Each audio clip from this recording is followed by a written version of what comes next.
the white people, but yet we want to spend all of our money on foreigns. We want to spend all our money on luxury as opposed to going and buying some land. America is for sale, and there's a lot of barren land. Disney bought a lot of it in Florida. But the culture has you focused so much on fucking somebody bitch and pulling up in a foreign and rapping about things that could get you locked up and then saying you about prison reform. Like, it's, bro. Oh, he's touching on some really, really deep things. And I granted, this interview was way before the pandemic and everything like that, but he touches on some points. I don't think he's high or anything like that. And this is about production. Don't get me wrong. This segment of this show is about producers that make sort of iconic music that has shifted the culture and everything like that with the music that they make. This is one of them. And I really, really wanted to touch on this because it takes dimensions. It really takes dimensions in an artist to get to a certain point. So all you artists that are sitting and listening to this stuff, think about your dimensions. Think about where you came from, your parents, where you grew up, and your travels from there and the different moments in your life that has shaped you to do certain things and to make the art that you're making. That's what this is about. This is not negative, so don't go there. Come back from that and really, really listen to what he's saying that he's been through to create the art that he's doing. So, great subject matter. We brainwashed out here, bro. Come on, man. This is a free man talking. Democrats had us voting Democrats for food stamps for years, bro. What is you talking about? Guns in the 80s, taking the fathers out the home, Plan B, lowering our votes, making us abort our children. God should not kill. I can't tell y'all how to feel, but what I can tell you honestly is how I feel. And when I sat there, 7 years in, 6 years in, to the Obama administration, when I was sitting at the Met balls, when I was sitting in front of white people and they thought, I wouldn't thought you would like Trump because of the racism. So you mean to tell me I make every decision based off my color? The most racist thing a person could tell me is that I'm supposed to choose something based on my race. If that was the case, I wouldn't have never wore a pink polo. I wouldn't have never wear skinny jeans. Everywhere I go, people pants smaller than mine. And I'm the one who, you eat fish sticks because I had skinny jeans on. I'm the guy who said, stop gay bashing, right? I took that L. Consequence took that L. He had to go to Queens the next day. He took, you know what I'm saying? Like, hip-hop was dropping F-bombs, and I said, stop. You can play the footage. I said, stop it. As soon as I said, close on Sunday, just like Chick-fil-A, there was LGBTQ articles saying they need to boycott my company. I said George Bush don't care about black people. As soon as I wore a red hat, I'm a coon. You can't do enough for nobody out here. So how about it? I stop. So, yeah, is touching on a few things, and basically nobody's satisfied, so you might as well be yourself. But being connected as artists are, they care about what people think about them. I mean, I care about what people think about me. You care about what people think about you, because one thing, we can't separate ourselves. As much as we try to, isolation is not the key to any sort of successful position that you're trying to get to in life. It's all about community. It's all about teamwork. It's all about these key things that make you who you are, and people that make you who you are. So collaboration is a big thing, but when collaboration goes wrong, this is what he talks about. And to all the fans that don't make music or don't paint or don't make art or anything like that, artists are collaborating with you. Your feedback is very, very important. Now, Do they listen to you?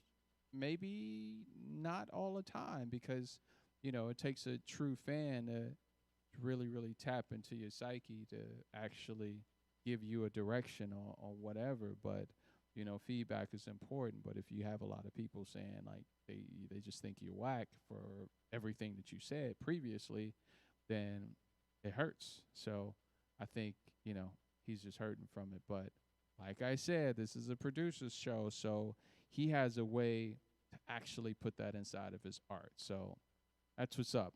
I'm gonna go to something else now. Um, let's see. We did Dahi. We did Pete Rock. Um, let's go into one of my favorite producers, Jay Dilla. Yeah.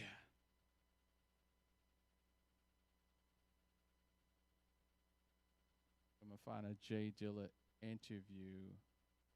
Um, this is 9 minutes. 8 minutes. Jay Dilla doesn't have a lot up here, so I probably go into. Let me switch that screen. I probably go into something that someone else is saying about him. He was kind of like a silent dude. Didn't really say much, but Egon did a documentary about him. Uh, let's go. You don't want to change it now. Rearrange your style. Should have never been allowed to get all your fake asses out. We shut it down like the enemy. LA, make some noise if you're feeling me. I was working in a record shop right outside the city, Street Corner Music. That was like the first platform I had. Shouts to DJ House Shoes. That's House Shoes from Detroit. At retail for selling records. And Jay came in one day and he was just digging and going through records, and he struck up a conversation and he got to talking. This was right before like all the Tribe shit went down. Like it was kind of in negotiations about him putting the work in for them. And he played me some shit. He's driving a white Ford Ranger. Let me say something. Let me say something here for all the people that don't know. This is a producer's jewel, right? Q-Tip was responsible, and I wish I can find that clip. Q-Tip was responsible this much, which was the seed that planted him going into the industry side of things, because Jay Dilla has always been underground. He's always been, a part of the community, had things going on. People were hearing his music, but Q-Tip got a hold of one of Dilla's beat tapes, which he used to do all the time. He got a hold of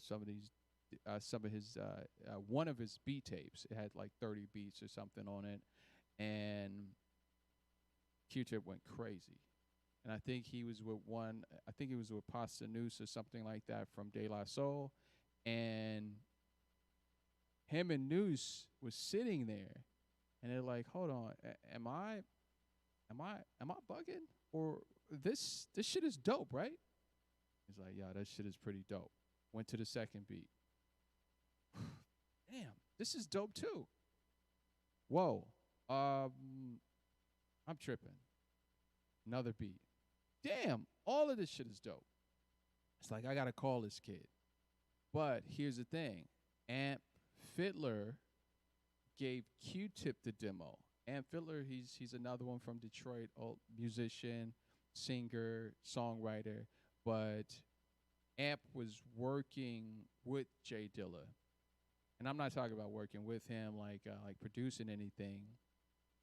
Dilla came to Amp to produce a demo out of his basement because he didn't have the proper equipment. And while Amp was on tour in New York, he gave Dilla's beat tape to Q-Tip. Q-Tip called Dilla, and he started managing him for a little bit. And that's how he made those connections with being a part of the Soul Aquarians and all that stuff like that. But just a little tidbit from all of this. Q-Tip is like the mustard seed to Dilla's career. Big up Tribe Called Quest, Q-Tip.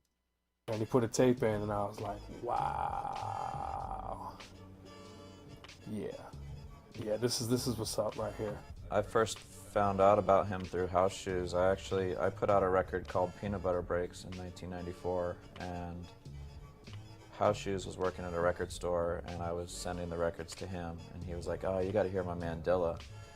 You know, he was really holding the torch for this guy who I'd never heard of, you know, didn't have anything out, and he was just really proud of him that it was this guy from Detroit that was making music, you know, that's so powerful. They came through with the Fantastic Volume 1 cassettes, brought me like 20 of them, and the spot would be greasy at times, like, you know, there'd be backdoor shit going on, and what I would usually do is, if it was somebody that I really wanted to have it, I'd just slide it in the bag, and then, you know, when it comes time to take it to consignment, oh look, all 20 tapes are gone, you're getting paid for them anyway. So these cats from Manhattan Records were in town, which at that time, Manhattan Records in Japan was like the biggest record store in the world. And we were chopping it up, and I gave him the tape, and from that handoff, you know, that's how the Fantastic, 12-inch came about. I went to Japan. I was on tour with the Visionaries. Babu and myself were going record shopping, and we happened to go to Manhattan Records, and they would do a lot of exclusive stuff from the United States that only sell in Japan. The buyer at the time, the hip-hop buyer at the time, his name was Toshi. Toshi says, yo, you know, have you heard of JD? He said, yeah, you know, like, you know, he has a group called Slum Village. It's like, ah. So he plays a record. First thing he played was I Don't Know. And we were like, Babu and I were like bugging the hell out, like how he would flip, how he used James Brown with the song, you know, I don't know. You T, 3, 1, 2, you know, like just, you're playing and stuff. Personally, I bought like at least about 15 or 20, bring back home with me. I pretty much hooked up the crew with the vinyl and stuff, and then the junkies were the pretty much the ones that broke Slum Village in LA. For some reason, they just took to it out here. Toronto and Los Angeles were like the first two markets outside of Detroit that really got on it, and that's because they're, like I said, hip-hop wise, LA has always been way ahead, you know, with like Freestyle Fellowship and Blow, just like lyrically way ahead of the game. And shout outs to Fat Beats. Fat Beats was on Melrose, probably like a couple of blocks out from Fairfax on Melrose the Strip. When I first moved out here in 2005, I was an intern at Fat Beats. I got all the records, the promos. I met the beat junkies and everything like that. And hey, I smoked my first joint at Fat Beats. It was J-Rock. He passed it, and dude, I had rode a bike to work that day. That was the longest bike ride ever. I don't know what the hell was in that weed, but I think it was the chronic. But yeah, it was quite crazy. And in Toronto, they just love good hip hop. The production on all the early Slum Village stuff just immediately grabbed my attention. It was like, what the hell is this? You know, this is like a dream come true for hip hop music. My boy Jake One, he used to always give me Dilla stuff. He had a link, I don't know who his link was, like House Shoes and a couple other people, but back then, like 96, 95, early 97, there was already a community of Dilla heads. Like, you know, there was already people, yo, I got this dude JD's new beat tape, or I got his new demo, or, you know, so that stuff was already floating around. Like that's how Dilla would shop beats, is he would make beat tapes, you know, not too dissimilar to what Donuts is, you know, like a compilation of minute-long ideas, musical ideas that could be turned into songs. And so Jay got his hands on a bunch of the ones from I guess it would have been the early 2000s or the late 90s. I told Madlib I had one, and he just like, yo, you got a what? So I dubbed it for him, and he just went and made a bunch of songs over those beats. Madlib got a hold of a lot of Dilla tapes and started rapping over Dilla's beats. And we came up with this idea, because I was working on a mixtape, and this is before Serato, and I came up with the idea to... Whoa, before Serato. Wow. So Serato came out like 2004, 2005. I got to tell the story because I was like one of the beta testers for the Serato switchover with the version 1 with the huge box. Everybody know the interface box. And I used to call Serato's office in San Francisco, like 2005 or something like that. And then they used to work and send me like updates and everything like that. Shit would crash because I was on a PC laptop, like a Comp Presario. It was quite unstable, and I went back to Chicago to DJ, and the shit crashed, and my promoter fired me. So big shouts to Serato for getting their stuff together. Like PB Peanut Butter Wolf said, was before Serato, so it's like early 2000. To do like a vinyl so that I can like mix and scratch with it, and I put one song of theirs on it, and we did like 200 copies or something like that. Yeah, I mean, I remember hearing some of the first results, like the Stereo Lab chop, and the one that Busta Rhymes rapped over subsequently, and just being blown away, just hearing Madlib.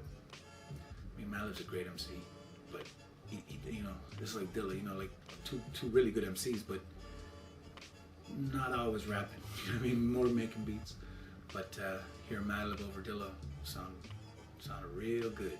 We didn't even tell Dilla, actually, you know, when we did it. And Dilla called me up afterwards, and he's all, yo, what's up with that bootleg, man? And I wasn't sure if he was like, what's up, like I'm pissed off at you, or what's up, you know? And I was like, oh, yeah, you know, because I'm doing this mix, and I needed the song. And he was like, yo, man, let's do some shit like that, but official. So we came up with the idea of Madlib rapping over Dilla beats for half the album, and Dilla rapping over Madlib beats for the other half. Now, I as a DJ, Classic, by the way, classic. J-Lib is what that project is called. Go get it now. J-Lib Project. Go to your iTunes, go to your Spotify, go to your Tidal, and get the J-Lib album. Madlib and J Dilla. So great. you know, was just waiting. Once I began to hear from Egon and Havana Joe about what was going on, and people were just talking about, oh yeah, you know, I just heard some stuff the other day. J-Rock would talk about, you know, oh, I heard something, and man, it was crazy, and this and that. And I mean, it was exciting because the only thing that could happen was some sort of a meeting of the minds that would influence the two of them together. Emotionally, they both. Hold on, I just want to say this. A meeting of the minds. Think about it. Think about it.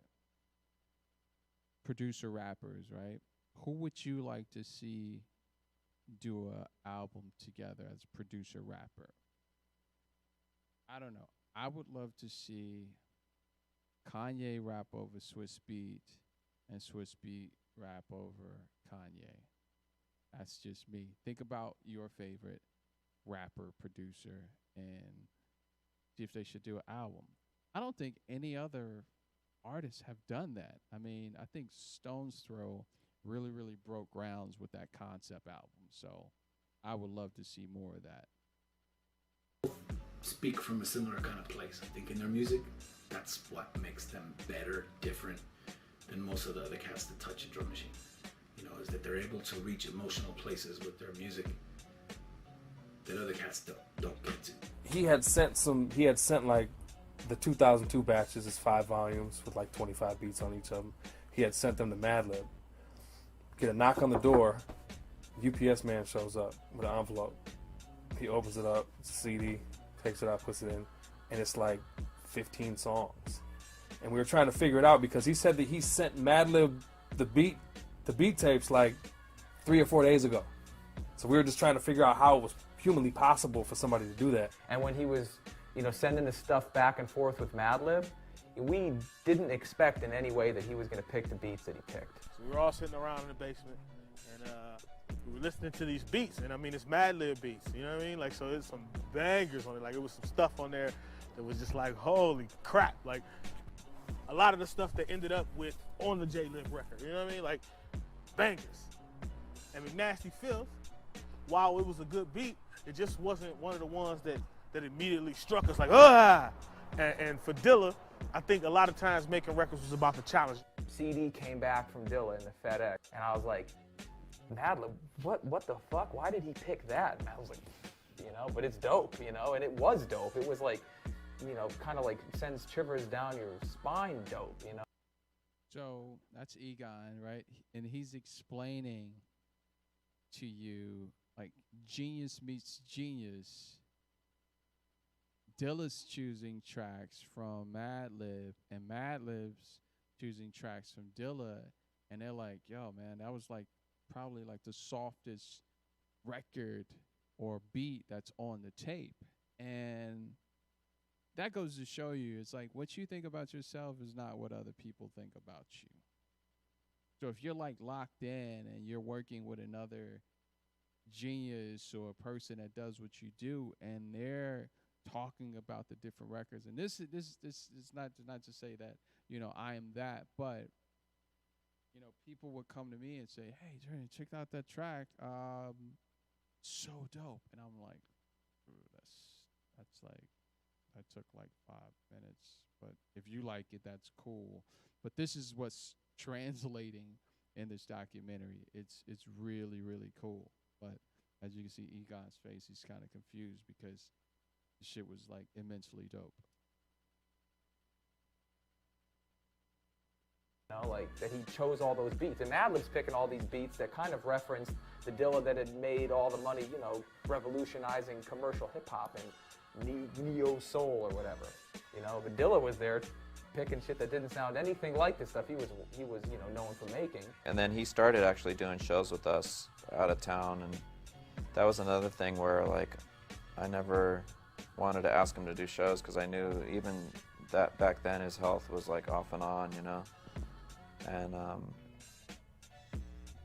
he was like really like encouraging us, like that he was down to do the shows and stuff, and he was. I mean, we did a lot of shows with him before he moved to LA, you know, and they were all really special, and I think just that energy like kind of gave him the need to move here too.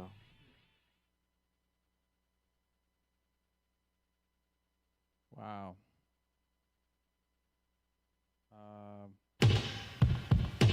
Okay, we're back.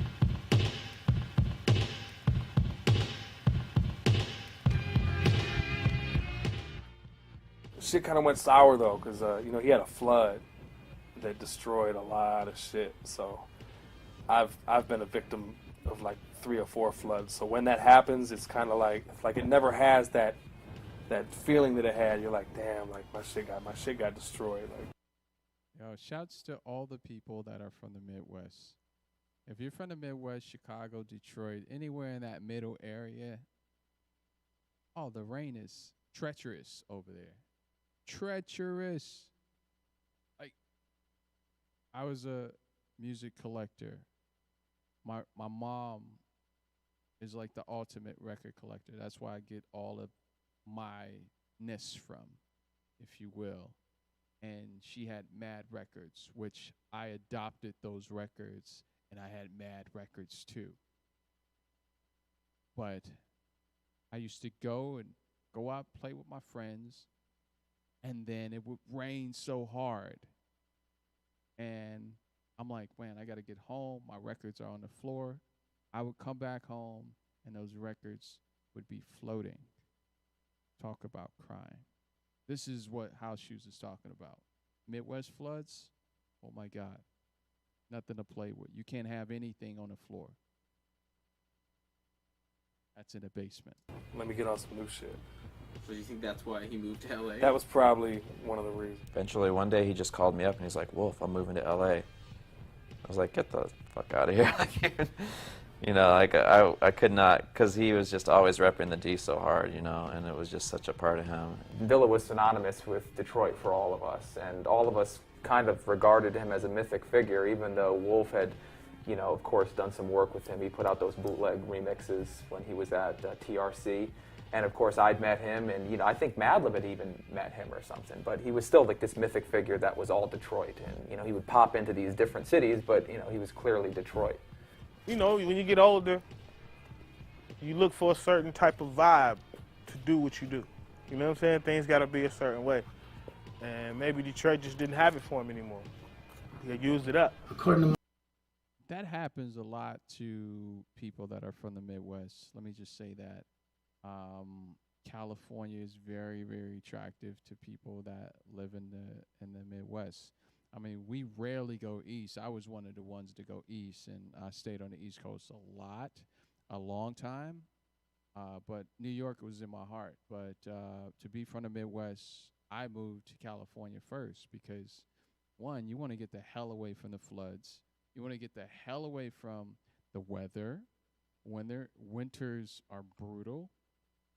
You want to get away from all of that stuff like that. But coming to the West Coast, it's refreshing. You get new ideas and everything like that. And Common was already on the West Coast when Jay Dilla went to the West Coast. And it was just inspirational. So I dig what he's saying about that. I can connect with that. Dukes, I think he was kind of tired of Detroit. You know, Detroit was a real struggle for him. It was hard for him to stay there. The Detroit shit'll wear you out. I mean, same thing. You know, I had to get out of there too. It can just kind of suck the life out of you. And of all the times that I've been there, I think I've seen the sun once. You know, and it wasn't even for that long. You know, it's either snowing, raining, or overcast. Period. That's the D. Cats get tired of that cold in the winter and the rain and all that shit, and they just want to get as far away as possible without leaving the country and come out here and just get the love that they never got in their own city. You know, I mean, musicians throughout the history, like way before hip hop, the same shit's been going on for a long time. But you look at California love, baby. When traded in for nothing. Marvin Gaye, the whole Motown scene. Even before that, you go back to the era of cats like Paul Humphrey. But there's a railroad for musicians between Detroit and Los Angeles that's existed for many generations. Absolutely. Thanks for saying that. There's a railroad that existed from the Midwest to California for a very, very long time with musicians. You know, for God's sake, I mean, Walt Disney. Let's talk about artists that are from the Midwest.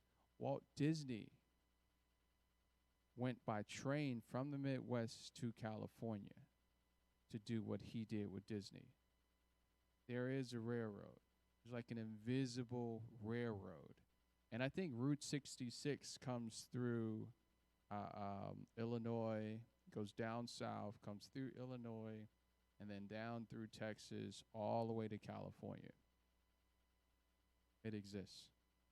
Well, Motown had offices in Detroit and LA. I mean, you know, come on now. You know, there's like the electro scene, you know, in LA was humongous. That's how hip hop started here, was via electro. There wasn't much disco rap being made in Los Angeles, right? And you know, even what's big was over here where DJ used to do doubles, cut it up and stuff, was Cybertron. The song was called Clear. And a lot of people don't know that Cybertron is Juan Atkins, a famous Detroit techno producer. They had the electro thing kind of going with the parallels to like Cybertron and Egyptian Lover. Like Juan Atkins and Egyptian Lover are good friends, and they were kind of making the similar music, even though geographically it's so far away. So, you know, there was that going on in the early 80s and mid 80s, and with Dilla and Madlib, you know, I think they kind of continued that tradition. I mean, I honestly think that Madlib was a big reason why he moved here, and you know, I never talked to him about it, and there's no way to confirm or deny that, but that's just like how I felt about it. Dilla and Madlib had this, you know, energy that they shared, and it was obvious when they were doing the J-Lib project that the music they were sending back and forth was influencing the music that they were making. A lot of that was vocal performances, but you know, subtly you could hear it in the beats that Dilla would send through, you know, and the beats Madlib would send, you know, to Dilla. And one of the tracks on the J-Lib record that always struck me as something that was influenced by Madlib was that beat that Percy P rapped over for that interlude on the record. You know, chopped up drums, like, you know, super distorted vocal exclamations coming in and out. That reminded me of something, you know, that Madlib had influenced. And that interchange kicked into high gear when he moved to LA. Him and that Madlib hung out a little bit more, got into each other's styles a little bit more. Those guys are like, they're like cousins, you know. They're like almost mirror image of each other, you know. In some ways, yin and yang. Like Dilla's a little bit more outspoken than Madlib and stuff, but their spirits are the same. It's like it's. I even just remember just chilling in the back. I forgot what show it was, and we're chilling in the back. You hear Dilla go, yeah, and then you hear Madlib going, whoo, whoo. You know, just one words, but they all communicated already exactly how they, you know, they're just like, you know, they'd be like giving each other pounds and then just smoke and just like laugh, you know, just you don't have to have full conversation. It's almost like you watch them; they already know how they already know what they're talking, you know, thinking already. You know, they're just like you know, like it's funny. I think that Straight aliens, man. Dilla and Madlib. I'm convinced they're aliens. They're aliens from a lost planet of art. Wow. I purposely made this the last, although I was kind of iffy about doing the Dilla segment on producer, but you can't do a segment on producers without pulling up a J Dilla, and I just so happened to find this like J Dilla Madlib story. So yeah, and that's two of the producers that influenced my work that's on Spotify now. I mean, it's gritty, it's lo-fi. Some things are unfinished, some things are very, very polished. It depends on how I felt that day, but pumping out so much work, you really don't think about this thing. I mean, kind of like Basquiat with a painting, you know, he could throw some red, yellow, and green on something, and then it become the piece. And I truly believe that's art sometime. You know, art is not finished. It makes an expression, and that's what it is. It is what you see. And, you know, if you ever been to the Guggenheim in New York, or, you know, the MoMA or anything like that, some pieces you would go and you would just stare at, and it would just be one blemish on it. And you're like, how the hell is that in the MoMA? You know, but it's an expression. You know, you can't really judge art when it's based upon a truth. And, you know, producers that are out there that does this music and so on and so forth, especially like instrumentalists like myself, really can't judge their work, you know, because you don't know what it was based upon. Maybe based upon a relationship, maybe based upon some inspiration or anything like that. But I just don't believe in whack art, you know, just don't believe in. I believe in whack people, but if you have a great person that attempts art, then it's pretty damn good, because you know the experiences that they're pulling from are true. You know, if someone did the Mona Lisa, you know, and they were a whack person, it's like, that's just a woman, you know, that's proportioned differently. It's whack, you know, but it's done by a great artist with a story. So I think this segment of production really digs into what makes the person that influences the art. You know, if you really dig into the people that are doing this, you may find them interesting, and then it makes their art really interesting, which is good. So I encourage every artist out there to really dive into the lifestyle, you know, the life and the inspiration, and hunting and gathering those pieces to bring back to the canvas. It's a really cool thing to get involved with, and if you can't do that, learn about artists that did, like the Quincy Jones, like the Sammy Davis Jr., like the Frank Sinatras, you know. Check those artists out, the Harry Belafontes and everything like that. Check those artists out and see how their life were and how they brought it to the stage. All right. So that's my time. I'm gonna go into our space here of closeout. I always wish everyone good health, wealth, wisdom, and knowledge of self. Going to be broadcasting live from Twitch.tv, Spectrum City Networks, for our segment.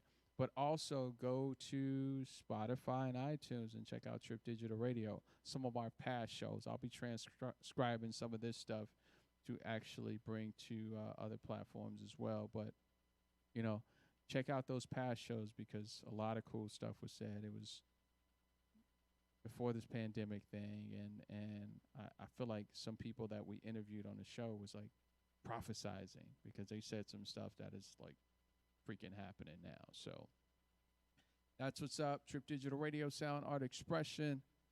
Another day, another experience.